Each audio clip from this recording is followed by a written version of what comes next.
Oke, selamat datang. Hari ini kita mau ajak kalian semua dalam sebuah perjalanan. Perjalanan buat melacak dari mana sih asal-usul sesuatu yang kita pakai tiap detik, energi. Mulai dari nyalain lampu di kamar sampai ngecharge HP, semuanya itu punya titik awal. Yuk kita mulai telusuri bareng-bareng. Nah, ini dia peta perjalanan kita hari ini. Kita bakal mulai dari pertanyaan paling dasar, terus kita bedah apa itu energi mentah dan energi olahan. Setelah itu, kita akan jelajahi dua jalur utama yang membentuk dunia kita, dan terakhir, kita lihat di persimpangan mana kita berdiri sekarang. Setiap perjalanan itu kan dimulai dengan sebuah pertanyaan ya. Nah, buat kita, pertanyaannya muncul dari hal yang simpel banget, yang sering kita anggap remeh, pas kita menekan saklar lampu. Pertanyaan ini inti dari penelusuran kita. Kekuatan yang rasanya instan banget di ujung jari kita itu sebenarnya adalah puncak dari rantai pasokan yang super panjang dan rumit. Rantai yang membentang dari anjungan minyak di lepas pantai, lewat ribuan kilometer kabel sampai akhirnya ke rumah kita.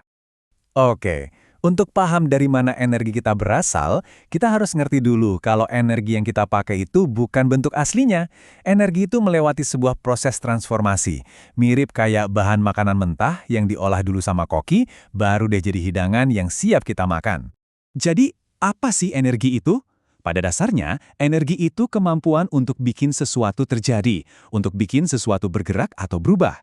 Energi ini adalah kekuatan yang menggerakkan segalanya, dari atom paling kecil sampai galaksi paling besar. Nah, hukum fisika yang satu ini penting banget. Artinya, kita itu nggak pernah menciptakan energi dari nol. Nggak bisa. Kita cuma mengubahnya dari satu bentuk, misalnya energi kimia dalam batu bara, menjadi bentuk lain, yaitu listrik.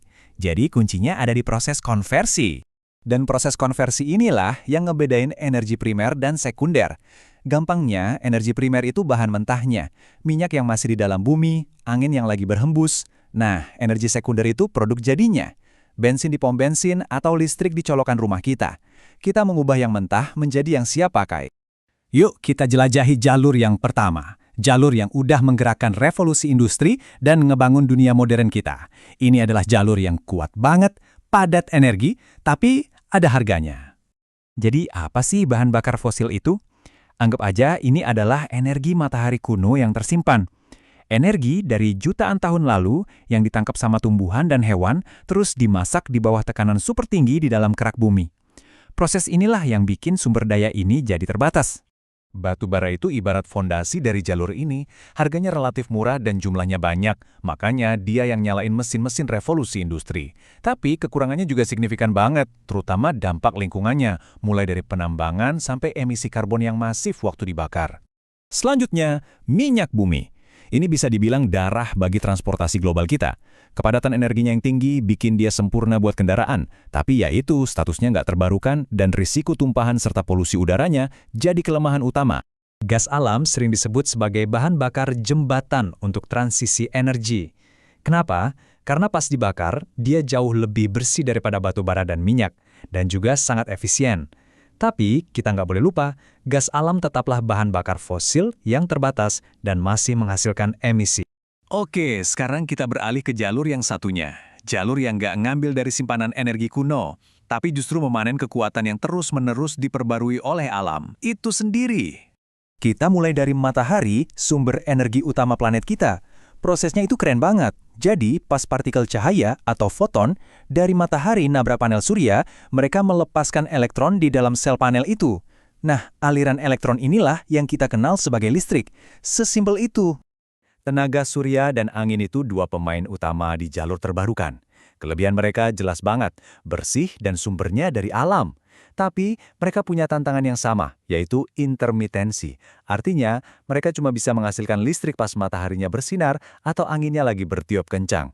Beda dari surya dan angin, tenaga air dan panas bumi itu menawarkan stabilitas. Pembangkit listrik tenaga air bisa ngasih daya yang besar dan konsisten, sementara panas bumi bisa jalan 24/7. Cuma yaitu, keduanya punya batasan geografis yang kuat dan biaya bangun awalnya mahal banget. Terus ada juga bioenergi, energi dari bahan organik kayak limbah pertanian. Ini cara yang cerdas banget buat ngubah sampah jadi tenaga. Tapi tantangannya adalah kalau kita mau pakai dalam skala besar, kita butuh lahan yang sangat luas, yang bisa jadi malah bersaing dengan lahan buat nanam makanan. Setelah menjelajahi kedua jalur, fosil yang kuat tapi terbatas, dan terbarukan yang bersih tapi menantang, kita sampai di masa kini. Kita sekarang berada di sebuah persimpangan jalan yang sangat penting. Dan grafik ini menunjukkan inti dari pilihan kita. Kalau kita lihat dampak iklimnya, perbedaannya sangat mencolok. Jalur bahan bakar fosil, apalagi batu bara, jejak karbonnya gede banget. Di sisi lain, jalur terbarukan, waktu beroperasi, jejaknya nyaris nggak ada sama sekali. Jadi, poin krusialnya ini. Kita hidup dari mengubah energi mentah jadi energi siap pakai. Kita udah lama bergantung sama jalur fosil yang emang ngebangun dunia kita, tapi sekarang malah mengancamnya. Jalur terbarukan menawarkan solusi, tapi jalannya nggak gampang. Pilihan yang kita buat di antara dua jalur ini bakal nentuin masa depan kita semua. Perjalanan kita buat memahami energi akhirnya membawa kita pada satu pertanyaan terakhir yang besar banget. Dan ini bukan cuma pertanyaan buat para insinyur atau pembuat kebijakan, tapi buat kita semua. Karena jawaban atas pertanyaan ini akan membentuk dunia yang akan kita tinggali nanti.